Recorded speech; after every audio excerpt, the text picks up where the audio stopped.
Good. Okay. So the first question we have is what kind of service does your company offer? So I think kind of just going into like what Tempe Diablo Stadium does. Yeah, obviously spring training is our probably our biggest service for the obviously the major league team, but also the community and for people that want to come out and watch games. But we also are a recreational facility. We do recreational men's baseball leagues, high school baseball. We do some charity walks, events, car shows. So we're really a recreational amenity part of the city of Tempe that goes along pretty much with our parks and recreation system. Cool, cool. So the next question would be, are all customers served equally, or do you like consider specific needs and characteristics for different customer groups? If that makes sense. No, not necessarily. I think it's all kind of as equal as we can. I mean, we try to do quite a variety of different things. Obviously, baseball being our main focus, being baseball fields. But we actually are in the process right now. We're doing this play. Actually, the ASU Yeah. performing arts is doing it for us, or they're doing the play. We're just hosting them. So that's a different thing. It's a 9-act play that they walk throughout the stadium and do different scenes which actually has it's kind of a premises of a Dominican or a Latin player in choosing whether to play the seventh game of the World Series or possibly protest for some racist and some things ethical reasons. Anyway, so that's different.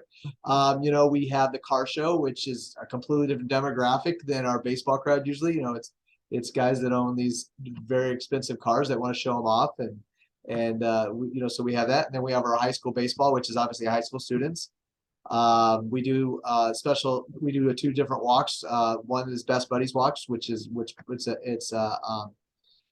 for a population of a different special needs population, and then we have a Down syndrome walk is for Down syndrome obviously awareness and a walk for that. We also do a walk for a congenital heart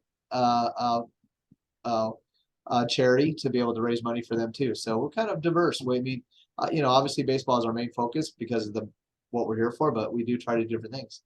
Yeah, that's cool. Yeah. So I guess kind of going on those customer groups, what considerations do you have when serving like Hispanic clientele? I guess I know a lot of like the minor league team are kind of like a lot of them are Hispanic players, so I know that's also different, but not only them, but also customers that kind of like that. Yeah, I mean, we have a definitely that is one of our demographics. There's no question. Baseball is popular in the Latino Hispanic market. There's no question. Our rookie league, the Angels have their rookie league, which is our lowest level league here. Plays in the stadium in the summertime, and I would say probably 80% of those players are Dominican Latin players. So we serve them obviously, but we also get a lot of people that come over from Southern California, which has a heavy population of Hispanic population that comes over and watches the Angels play. There's players obviously that are on the major league team that are Hispanic as well, from Dominican, Puerto Rico, different areas. So we definitely serve that population pretty heavily, actually. Yeah, I guess the next question going off that, like what are the particular needs of do you think Hispanic customers versus I guess non-Hispanic customers? I don't know if there's that much difference. I mean, I think that they're here to watch the baseball, the players, they want to be part of that, but of it. I don't know if we do anything different. I think we try to treat every fan equal. We try to the opportunities equal, I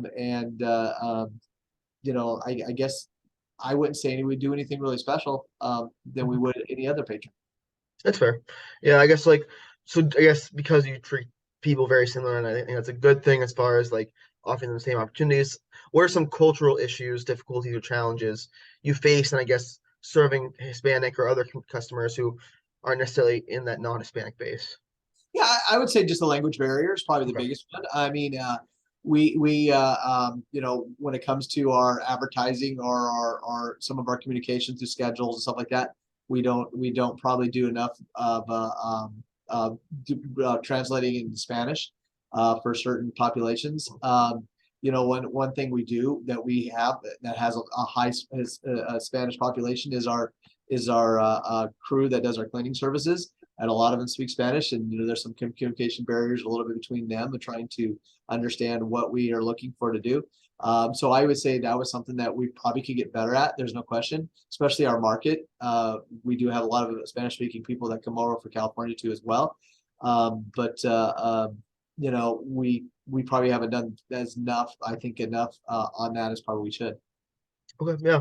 I think kind of the next question is like, does the company offer training to understand the cultural needs of its clientele? So I guess like almost like having a translator might be good as far as like, 'cause, like the idea of this project is kind of come up with like a workshop we could do to help train like clientele, like people Yeah, like yeah, I think that'd be I think that would be something that would definitely what would be, with the city of Tempe just in general, with our population and our recreation, our offerings that we have, is to be able to have better communication, to be able to serve that population a little bit better.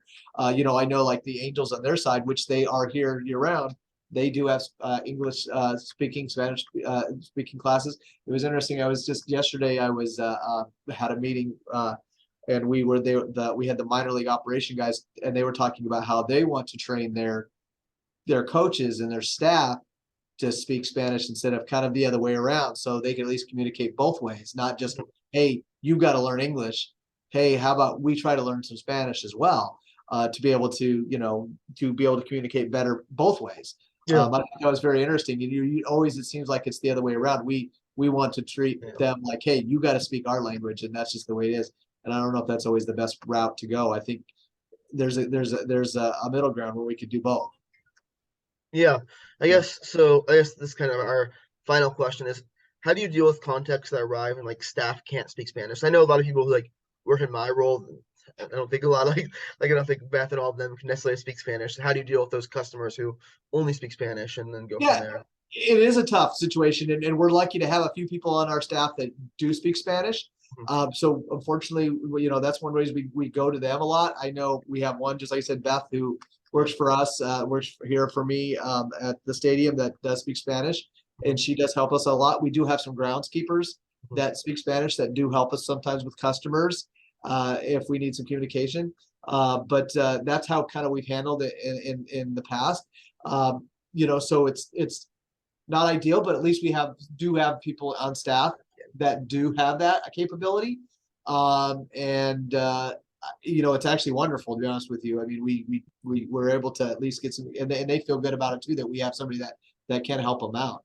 Yeah, no, for sure. I think because I know I've helped a couple customers and like just getting in, like they didn't understand how to use their phone. So I think I was able to help a little bit too. So it's kind of like a more like when you have them, it's nice to have like when you have somebody who can do it, it's very nice. There's no question. I mean, I think that's something that yeah, I mean, just like I said, it's kind of, I think we get into the mode of, hey, you need to speak English, and you need to learn it. And I think it's beneficial for all of us that we both learn both the languages, and then it would just be easier. But we do have it happen. I mean, we Yeah. do have customers that do come here that speak hardly any English at all, and we try to help the best we can, and we do have a few people on staff. I know you've helped. Obviously, Beth helps, and again, we have some groundskeepers that have helped as well. And then we've had some people with our custodial crew Yeah. that's helped, and they help as well.